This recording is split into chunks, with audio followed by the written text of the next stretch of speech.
is my TNA Hardcore Justice 2010 pay-per-view review. The pay-per-view just went off the air. And what I gotta say about this pay-per-view, it wasn't anything like a great pay-per-view, but on the other hand, it wasn't anything like a December To Dismember or TNA Victory Road, or if worse came to worse, which some people were actually maybe thinking it could have been this worse, was Heroes of Wrestling. It wasn't that bad. What I would say about this, it was one of those shows that was in between. It's kind of a decent pay-per-view, and more or less, I kind of put it in that category, not because it was a, very good show, or, there were so many great things on here, or anything, but I mainly put it in that category just to think, this is 2010, and this was an ECW reunion show, and it delivered a whole lot more than I was actually expecting it to do. I wasn't expecting much from a Raven and Tommy Dreamer match in 2010, and that was actually pretty good. And considering they couldn't do the Jerry Lynn and RVD match, which unfortunately that sucks, that match didn't happen. But Sabu and RVD was the replacement, and Sabu actually went out there, and he actually, showed up. He actually was great in that match, I would say. Especially since, that's probably the best I've seen him in a long time. And there were a few good moments on here. Justin Credible came on here. His match wasn't much of anything. Too Cold Scorpio looked okay when he was in his match against C.W. Anderson. Joel Gertner was out there with Team 3D. And Bill Alfonso was out there during the RVD and Sabu match, which is kind of cool to see Bill Alfonso, back with RVD and Sabu. That was cool to see that. But the first matchup, the pay-per-view with the first matchup started off really weak. This was the FBI versus Kid Cash, Simon Diamond, and Johnny Swinger. Wasn't much of a match at all. They did the thing that they did before with the FBI, and when Simon Diamond and Johnny Swinger was in there, they did the dance-off thing in there, which it just didn't come off that good. It was something that, worked 10 years ago, but in 2010 it just didn't work. It just looked really idiotic when they did it, and just dragged down the match even more than what it was already doing. Then after that, they did the thing where they then attack each other, and the match ends with Little Guido picking up the victory by pinning Simon Diamond in this match. I'd give it, 1 1/4 star. Not a perfect way to start the pay-per-view off with. The next matchup probably would have been a better way to start the pay-per-view off with, which, when you look at the match, you would probably say, would you actually start a pay-per-view with this? But it actually turned out not to be that bad of a match. And this was C.W. Anderson versus Too Cold Scorpio. Wasn't anything like a perfect or, great match or anything, but pretty good solid match. Too Cold Scorpio looked pretty good out there. He actually, probably the best I've seen him perform in a long time. He actually, showed up pretty good in this match. C.W. Anderson wasn't bad to see. I mean, C.W. Anderson's kind of one of those characters in ECW that if, some other promotion after ECW would have died, he actually might have been able to make it in some other promotion. Not as a main eventer, but maybe, mid-carder or something like that. And it's kind of, upsetting that he never made it. Because actually, I think he probably could have made it. Because C.W. Anderson is pretty good. And you kind of could have played off with the whole Anderson thing, even though he's not related to the Andersons, but you could at least play off with it.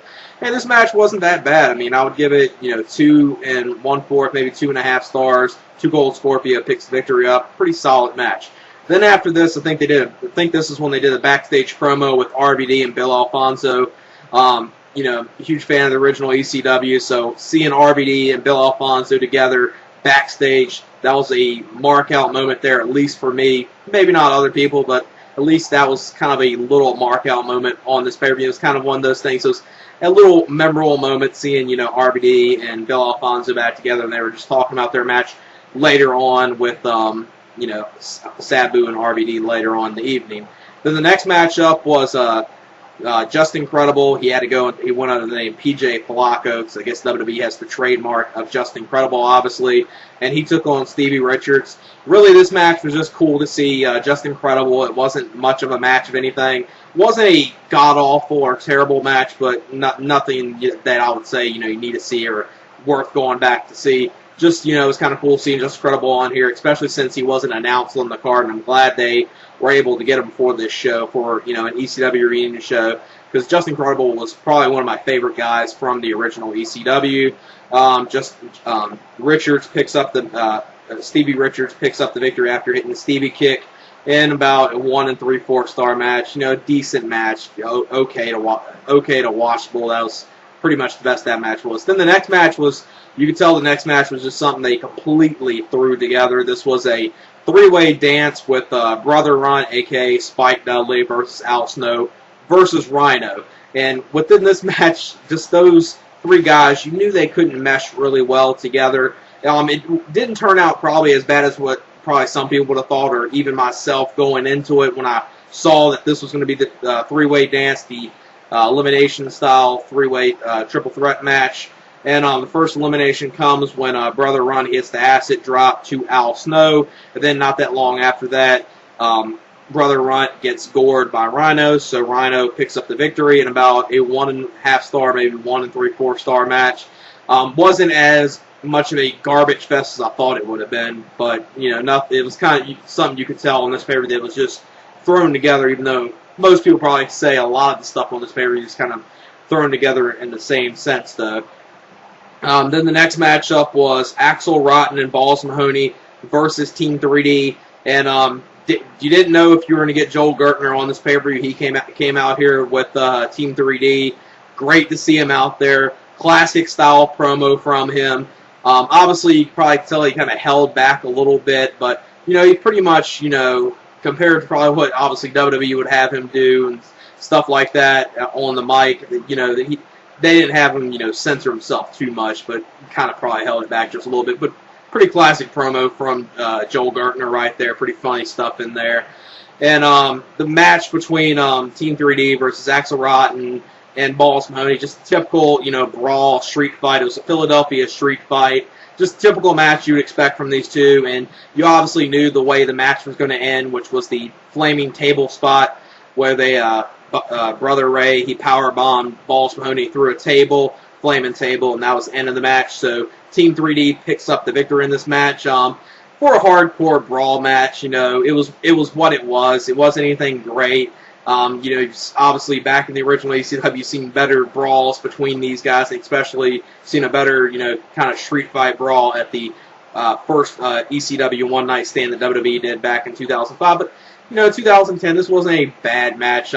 Wasn't as bad as what I was expecting, considering, with the hardcore element, it did help them out, and it's obviously helped the Team 3D, Axel Rotten and Balls Mahoney out in this match. Like I said, Team 3D picks up the victory, and probably about two stars, maybe 2 1/4 stars. All that, what I'm saying as far as star ratings will be down in the description, because some of them you've been hearing, obviously, I'm saying 2 stars or 2 1/4 stars. It'll be down what the final score of it is. But like I said, 2 stars, 2 1/4 stars for that match. Wasn't too bad. For a brawl, it was what it was. Then the next matchup was the hugest surprise of the night as far as match quality. I'm not going out and saying it was a 5-star classic or anything like that. But considering who's in it in 2010, and I didn't expect much from this match. This was Raven versus Tommy Dreamer. As with the special guest referee Mick Foley in this match. And this match was actually really good.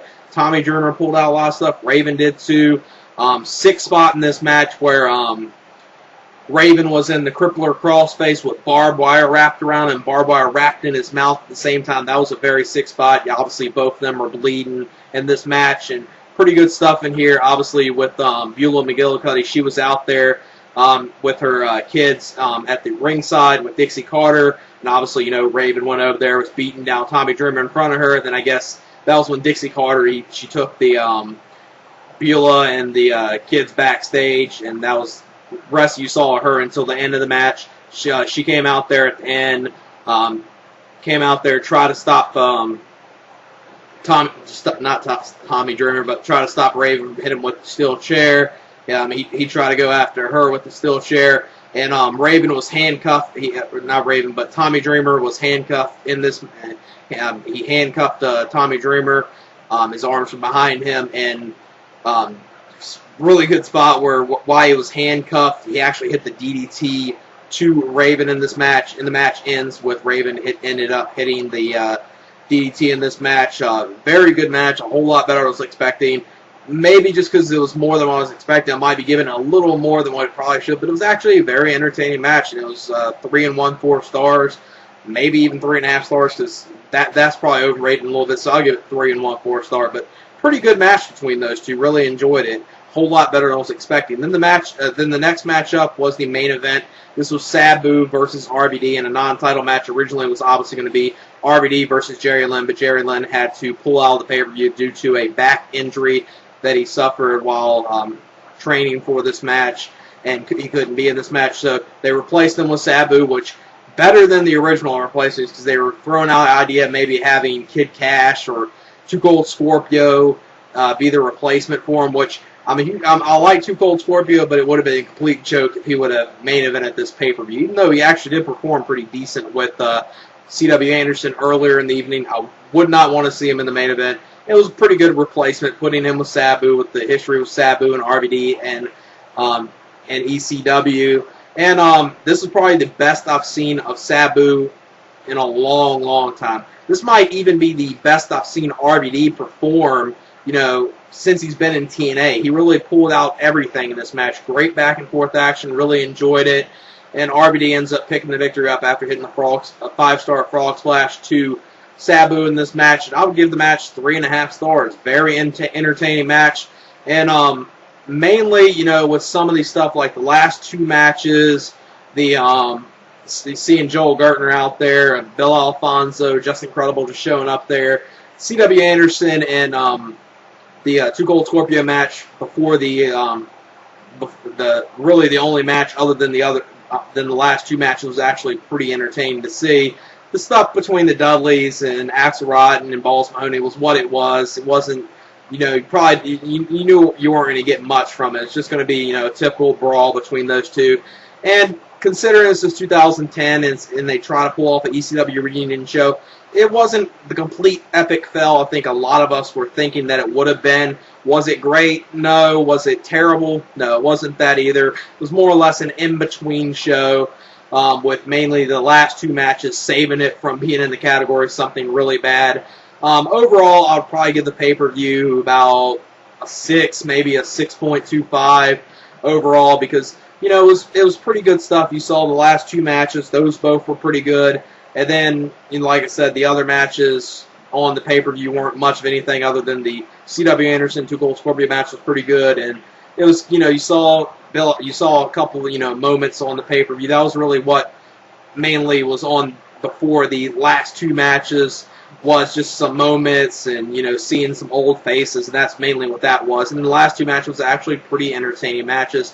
The main reason why I would give this a 6, maybe even 6.25, but some of the stuff before the last 2 matches did kind of bring the quality of the pay-per-view down a little bit, but RVD and Sabu pulled off a very good match between each other. Raven and Tommy Dreamer was really a surprise. I wasn't expecting that. Like I said, give this pay-per-view a 6.25 out of 10. That's it for my TNA Hardcore Justice 2010 pay-per-view review. Peace. A whole lot more than I was actually expecting it to do. I wasn't expecting much from a Raven and Tommy Dreamer match in 2010, and that was actually pretty good.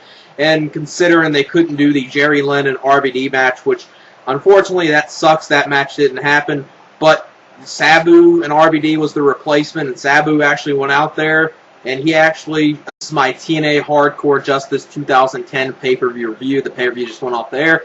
And what I gotta say about this pay-per-view, it wasn't anything like a great pay-per-view, but on the other hand, it wasn't anything like a December To Dismember or TNA Victory Road, or if worse came to worse, which some people were actually maybe thinking it could have been this worse, was Heroes of Wrestling. It wasn't that bad. What I would be, and Bill Alfonso was out there during the RVD and Sabu match, which is kind of cool to see Bill Alfonso, back with RVD and Sabu. That was cool to see that. But the first matchup, the pay-per-view with the first matchup started off really weak.